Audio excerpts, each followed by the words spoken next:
সাম্প্রতিক দিনগুলোতে স্প্যানিশ স্বায়ত্তশাসিত শহর সিউটায় অভিবাসী অনুপ্রবেশ নিয়ে উদ্ভূত পরিস্থিতি মোকাবেলায় মঙ্গলবার ইইউ স্বরাষ্ট্রমন্ত্রীদের জরুরি ভিডিও কনফারেন্সের আগে আন্তর্জাতিক জোটটির কাছে যৌথ পদক্ষেপ ও পূর্ণ সংহতি দাবি করেছে স্পেন।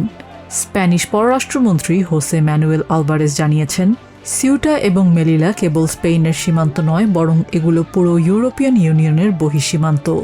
ফলে এই সংকট মোকাবেলায় সীমান্ত সুরক্ষার দায়ভার সব সদস্য দেশকেই ভাগ করে নিতে হবে।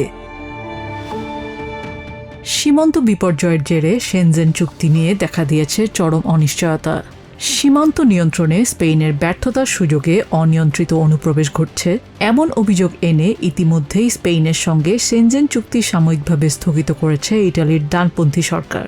ইটালির পাশাপাশি ডেনমার্কও স্পেনের শিথিল অভিবাসন নীতির কঠোর সমালোচনা করেছে।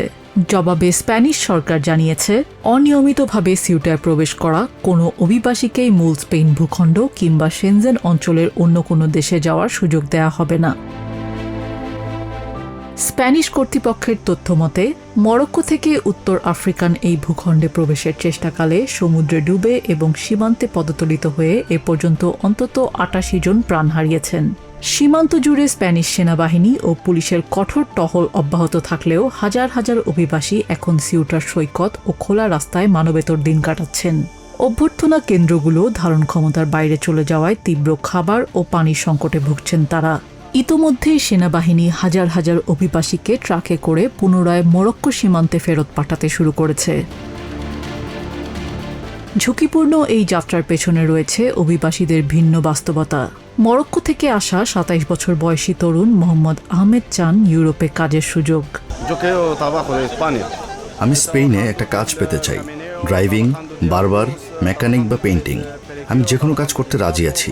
আমার ডিপ্লোমা ও কাজের অভিজ্ঞতা আছে। কাজ পেলে আমার কোনো সমস্যা নেই।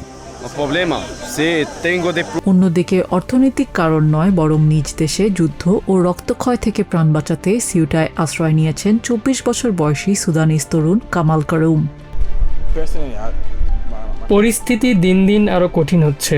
৩ দিন ধরে কোনো খাবার নেই, ঘুমানোর জায়গা নেই, এমনকি এই ঠান্ডায় গায়ে দেওয়ার মতো কম্বলও নেই। আমরা সৈকতে রাত কাটাচ্ছি। নিজ দেশে যুদ্ধের কারণে আমি সুদান থেকে মরক্কো এসেছিলাম, কিন্তু আশ্রয় ও নিরাপত্তার খোঁজে বাধ্য হয়ে সীমান্ত পার হয়েছি। সীমান্তের এই সংকট ঘিরে তীব্র ঝড় উঠেছে স্পেনের অভ্যন্তরীণ রাজনীতিতেও।